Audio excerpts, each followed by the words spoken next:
नमस्कार, मैं रोज। यीशु मसीह ने कहा कि यह न समझो कि मैं व्यवस्था या भविष्यवक्ताओं की शिक्षाओं को लोप करने आया हूँ। लोप करने नहीं, परंतु पूरा करने आया हूँ। मूसा को दिया गया व्यवस्था क्यों कमजोर पड़ा?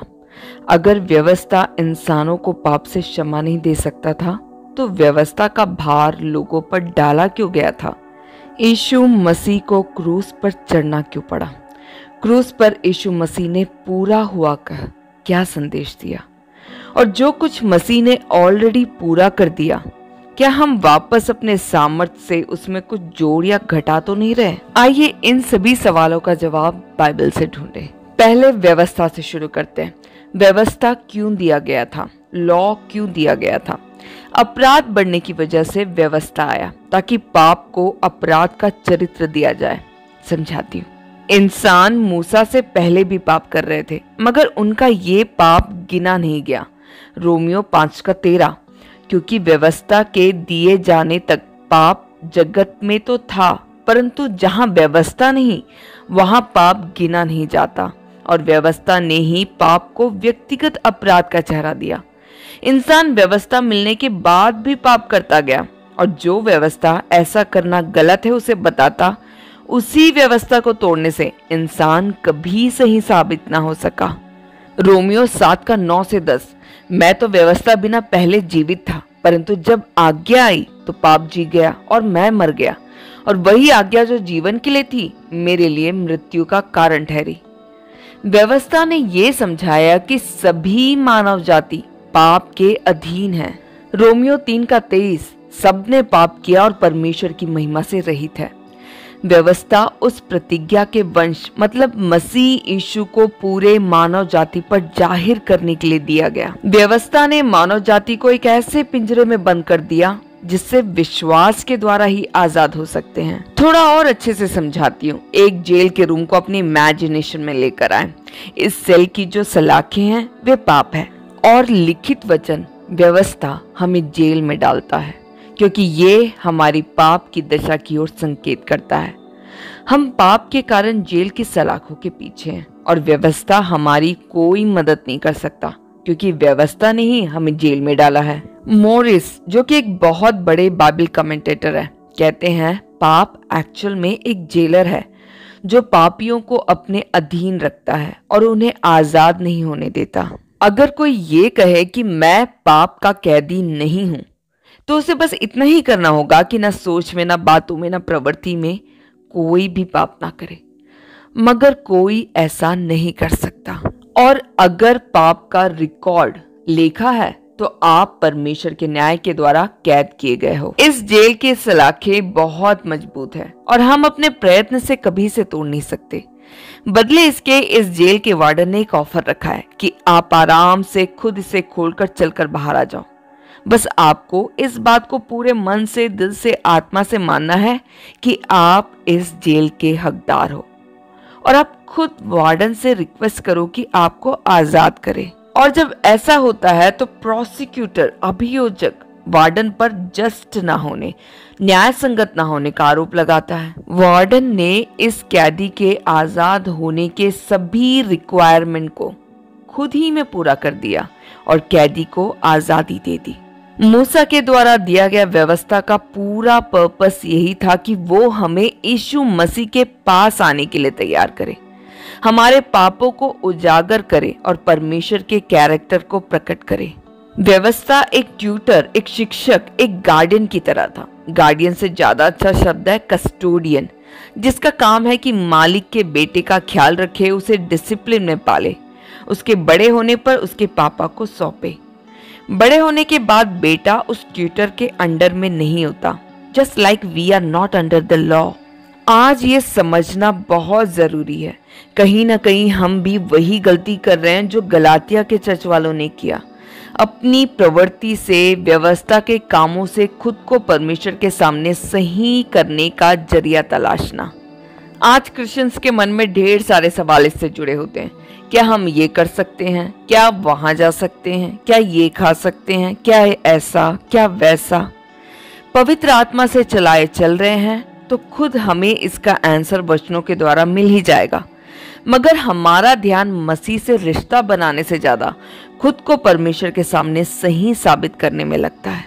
पौलुस मजबूर होकर एक सवाल पूछते हैं, गलातियों 3:2। मैं तुमसे केवल यह जानना चाहता हूं कि तुमने पवित्र आत्मा को क्या व्यवस्था के कामों से या विश्वास के समाचार से पाया? क्या तुम ऐसे निर्बुद्धि हो कि आत्मा की रीति पर आरंभ करके अब शरीर की रीति पर अंत करोगे?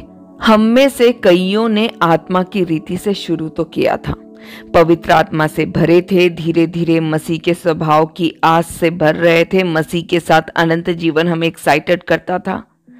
मगर क्या अब भी यही चाल है, या आप शरीर की रीति पर चलना शुरू कर दिए, बस रिलीजियस बनकर रह गए? अब ज्यादा ध्यान बाहरी चीजों में है, ऐसा नहीं करना, वैसा करना, फास्टिंग करो क्योंकि लिखा है, प्रार्थना करो नहीं तो गॉड नाराज हो जाएंगे, कपड़े सफेद पहनो क्योंकि भक्ति झलकती है। सब बाहरी बातें। क्या अंदर दिल परिवर्तित हो रहा है? क्या हमारी चाल इसलिए ऐसी है क्योंकि हम मसीह के प्यार में हैं, या सिर्फ इसलिए कि ऐसा करना सही और रिलीजियस लगता है? आज कई क्रिश्चियन ग्रुप ऐसे हैं जो आपको वापस शब्द का आचरण, दिन, महीनों के चक्कर में फंसा रहे हैं। मैं आपको गलातियों 3:21 से 26 तक पढ़कर सुनाना चाहती हूँ, ध्यान से सुनिए। तो क्या व्यवस्था परमेश्वर की प्रतिज्ञाओं के विरोध में है? कदापि नहीं, क्योंकि यदि ऐसी व्यवस्था दी जाती जो जीवन दे सकती तो सचमुच धार्मिकता व्यवस्था से होती, परंतु पवित्र शास्त्र ने सबको पाप के अधीन कर दिया, ताकि वह प्रतिज्ञा जिसका आधार यीशु मसीह पर विश्वास करना है, विश्वास करने वालों के लिए पूरी हो जाए। पर विश्वास के आने से पहले व्यवस्था की अधीनता में हम कैद थे, और उस विश्वास के आने तक जो प्रकट होने वाला था, हम उसी के बंधन में रहे। इसलिए व्यवस्था मसीह तक पहुंचने के लिए हमारी शिक्षक हुई है कि हम विश्वास से धर्मी ठहरे, परंतु जब विश्वास आ चुका तो हम अब शिक्षक के अधीन ना रहे, क्योंकि तुम सब उस विश्वास करने के द्वारा जो मसीह यीशु पर है परमेश्वर की संतान हो। यीशु मसीह पर विश्वास करने से ही हम परमेश्वर की संतान बन सकते हैं। यीशु मसीह ने क्रूस पर मरकर हमें पाप के बंधन से आजाद किया, और तीसरे दिन जी उठकर हमें पाप की मजदूरी मृत्यु से आजाद किया। एक इंसान जिसने मसीह में नया जन्म लिया वो पाप के बंधन से आजाद है। इसका सिर्फ ये मतलब नहीं कि हमारे पाप को मसीह माफ करते हैं, इसका मतलब ये भी है कि मसीह के द्वारा हम पाप से जीत सकते हैं, हम पाप के लिए मर सकते हैं। जो पाप आप आज तक कर रहे थे, पवित्र आत्मा आपकी मदद करेगा कि फिर से उस पाप को करने के लिए आपका मन नहीं मानेगा, आपको कोई उस रास्ते से जाने से रोकेगा, आपको उस पाप को करने से घिन आएगी। प्यारे दोस्तों, मसीह ने क्रूस में कहा पूरा हुआ, और उन्होंने हर उस व्यवस्था को पूरा किया जो हमें मुक्ति देता है, मोक्ष देता है। उन्होंने हमारे उद्धार का काम पूरा कर दिया है।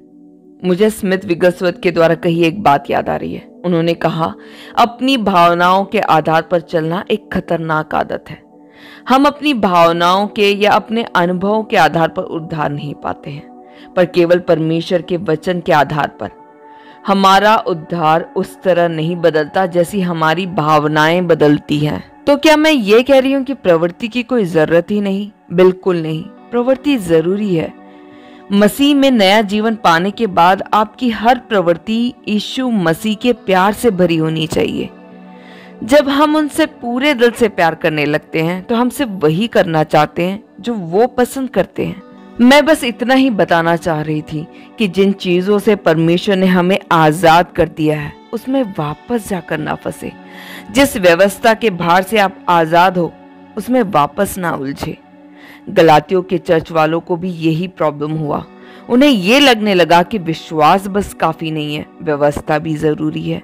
यहूदियों के रिलीजियस एक्ट्स जरूरी हैं, खतना और पर्वों को मानना जरूरी है, महापुरोहित और बलि जरूरी है।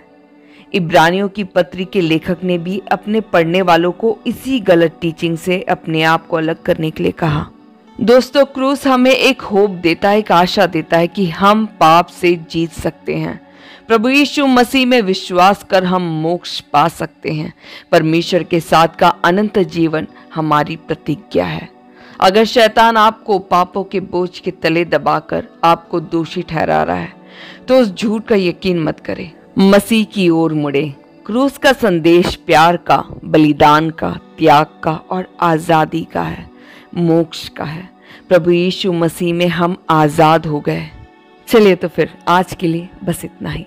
खुश रहिए, पाप से आजाद रहे, मसीह और वचन में बढ़ते रहे। यीशु मसीह आप सभी को आशीषित करे। धन्यवाद।